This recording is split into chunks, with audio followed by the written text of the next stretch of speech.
അസ്സലാമു നമസ്കാരം. എല്ലാവർക്കും നമ്മുടെ പുതിയ വീഡിയോയിലേക്ക് സ്വാഗതം. ഇന്നത്തെ നമ്മുടെ റെസിപ്പി തക്കാളി കൊണ്ട് നമുക്ക് ചോറിനൊക്കെ കൂട്ടാൻ പറ്റുന്ന നല്ല ടേസ്റ്റി ആയിട്ടുള്ള ഒരു കറിയാണ് കേട്ടോ. കുക്കറിൽ കുറഞ്ഞ സമയത്തിനുള്ളിൽ നമുക്ക് ചെയ്തെടുക്കാൻ പറ്റുന്ന ഒരു കറിയാണിത്. ബാച്ചിലേഴ്സിനൊക്കെ ആണെങ്കിലും വളരെ ഈസി ആയിട്ട് തയ്യാറാക്കാൻ പറ്റുന്ന ഒരു കറിയുടെ റെസിപ്പിയാണ്. അപ്പോൾ നമുക്കത് എങ്ങനെയാണ് തയ്യാറാക്കുന്നതെന്നൊന്ന് നോക്കാം.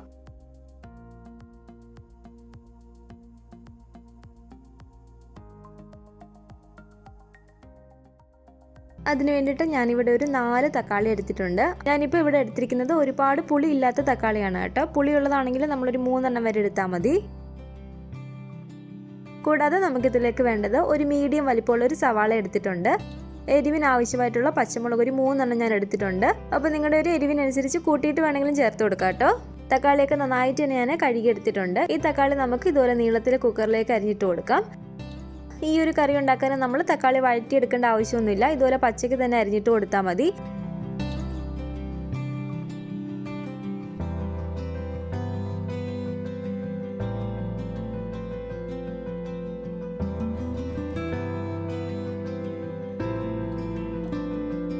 അപ്പോൾ തക്കാളിയെല്ലാം ഞാൻ ഇതുപോലെ ഒന്ന് അരിഞ്ഞിട്ട് കൊടുത്തിട്ടുണ്ട്. ഇനി നമുക്കിതിലേക്ക് ഈ പച്ചമുളക് ഇതുപോലെ നെടുക്കെ കീറിയിട്ട് ചേർത്ത് കൊടുക്കാം.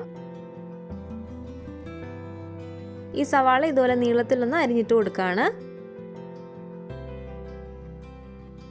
തക്കാളിയും പച്ചമുളകും സവാളയും എല്ലാം ഞാനിവിടെ അരിഞ്ഞെടുത്തിട്ടുണ്ട്.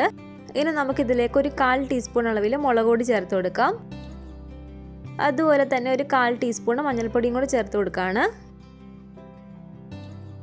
ആവശ്യത്തിനുള്ള ഉപ്പും കൂടി ചേർത്ത് കൊടുക്കാം. ഇതിലേക്ക് ഞാനൊരു 3/4 കപ്പോളം വെള്ളം കൂടി ഒഴിച്ചു കൊടുത്തിട്ട് നന്നായിട്ട് ഇതൊന്ന് മിക്സ് ചെയ്യാണ് കേട്ടോ.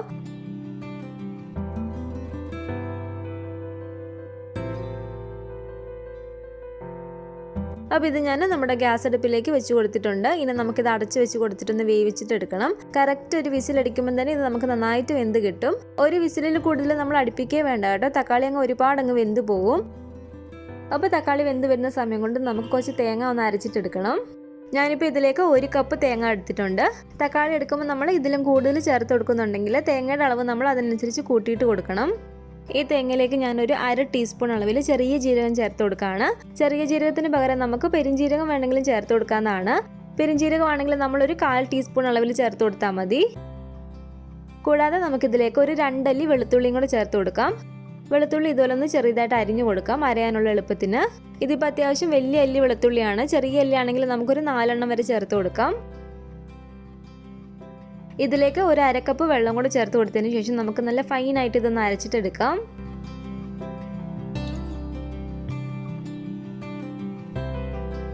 അപ്പോൾ ഞാനിപ്പോൾ ഇതിവിടെ നന്നായിട്ട് തന്നെ അരച്ചെടുത്തിട്ടുണ്ട് കേട്ടോ. ഇതുപോലെ നല്ല പേസ്റ്റ് പരുവത്തിൽ നമ്മൾ അരച്ചിട്ടെടുക്കുക. നമ്മൾ തേങ്ങ അരച്ചെടുത്ത ഒരു സമയം കൊണ്ട് തന്നെ നമ്മുടെ തക്കാളി ഇവിടെ വെന്ത് വന്നിട്ടുണ്ട്. കറക്റ്റ് ഒരു വിസിലടിച്ചപ്പോഴത്തേക്ക് ഞാനിതങ്ങ് ഓഫ് ചെയ്ത് കൊടുക്കുകയാണ്. ഇനി ഇതിൻ്റെ ആവി നന്നായിട്ട് പോയി വന്നതിന് ശേഷം മാത്രം നമ്മൾ തുറന്ന് നോക്കുക. അപ്പോൾ നന്നായിട്ട് തന്നെ നമുക്ക് തക്കാളിയൊക്കെ വെന്ത് കിട്ടും. അപ്പോൾ ഇതിൻ്റെ ആവിയൊക്കെ നന്നായിട്ട് ഇവിടെ പോയി വന്നിട്ടുണ്ട്. നമുക്കിനി കുക്കറൊന്ന് തുറന്ന് നോക്കാം. തക്കാളിയൊക്കെ ഇതുപോലെ നല്ലപോലെ തന്നെ നമുക്ക് വെന്ത് കിട്ടിയിട്ടുണ്ട്. ഇനി ഇതിലേക്ക് നമ്മളിപ്പോൾ അരച്ചെടുത്തിരിക്കുന്ന ഈ അരപ്പ് ചേർത്ത് കൊടുക്കാം. ഈ ഒരു സമയത്തൊന്നും ഞാൻ ഫ്ലെയിം ഓൺ ചെയ്ത് കൊടുത്തിട്ടില്ല കേട്ടോ. ഈ അരപ്പും കൂടെ ചേർത്ത് കൊടുത്തതിന് ശേഷം നമുക്ക് നന്നായിട്ട് ഇതൊന്ന് ഇളക്കി കൊടുക്കാം. കറി അത്യാവശ്യം നല്ല കട്ടിക്ക് വേണമെങ്കിൽ ഇനി നമുക്ക് ഇതിലേക്ക് വെള്ളം ചേർത്ത് കൊടുക്കേണ്ട ആവശ്യമില്ല. ഞാനിപ്പോൾ ഇതിലേക്ക് നമ്മുടെ ബാക്കിയുള്ള അരപ്പ് കഴുകി ഒരു 1/2 കപ്പ് വെള്ളം കൂടി ചേർത്ത് കൊടുക്കുകയാണ്. ഇതുപോലെ നന്നായിട്ട് ഇളക്കി കൊടുത്തതിന് ശേഷം ഇതിൽ ഉപ്പ് നോക്കിയിട്ട് നമുക്ക് ഉപ്പ് ചേർത്ത് കൊടുക്കാം. ഇനി നമുക്ക് ഫ്ലെയിം ഒന്ന് ഓൺ ചെയ്ത് കൊടുത്തതിന് ശേഷം ഇതൊന്ന് ചൂടാക്കിയിട്ട് എടുക്കണം. ഈ കറി നമ്മൾ ഒരിക്കലും തിളപ്പിച്ചിട്ടെടുക്കരുത്, കറി പിരിഞ്ഞു പോകും. ഇതുപോലെ നമ്മൾ കൈവിടാതെ ഇതൊന്ന് ഇളക്കി കൊടുത്തിട്ട് ഇതൊന്ന് ചൂടാക്കിയിട്ട് മാത്രമേ എടുക്കാവുള്ളൂ. ഇതിൻ്റെ മുകളിൽ നിന്ന് ചെറുതായിട്ട് ആവി വരുമ്പോഴത്തേക്ക് നമുക്ക് ഫ്ലെയിം അങ്ങ് ഓഫ് ചെയ്ത് കൊടുക്കാവുന്നതാണ്. അപ്പോൾ ചെറിയ തീയിലിട്ട് കൊടുത്തതിന് ശേഷം കറി തിളച്ച് പോകാതെ ഇതുപോലെ നന്നായിട്ട് ഇളക്കി കൊടുത്തുകൊണ്ടേ ഇരിക്കുക.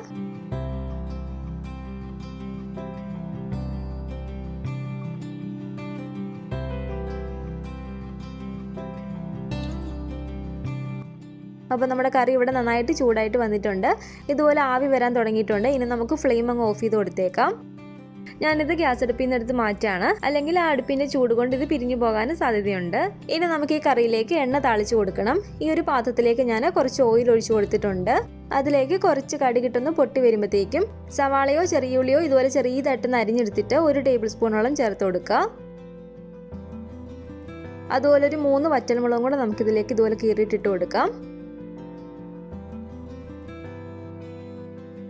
കുറച്ച് കറിവേപ്പിലയും കൂടി ഇട്ട് കൊടുത്തതിന് ശേഷം നമുക്കിതൊന്ന് മൂപ്പിച്ചിട്ടെടുക്കാം. അപ്പോൾ ഇതിവിടെ മൂത്ത് വന്നിട്ടുണ്ട്. ഇനി നമുക്കിത് കറിയിലേക്ക് ഒഴിച്ചു കൊടുക്കാം.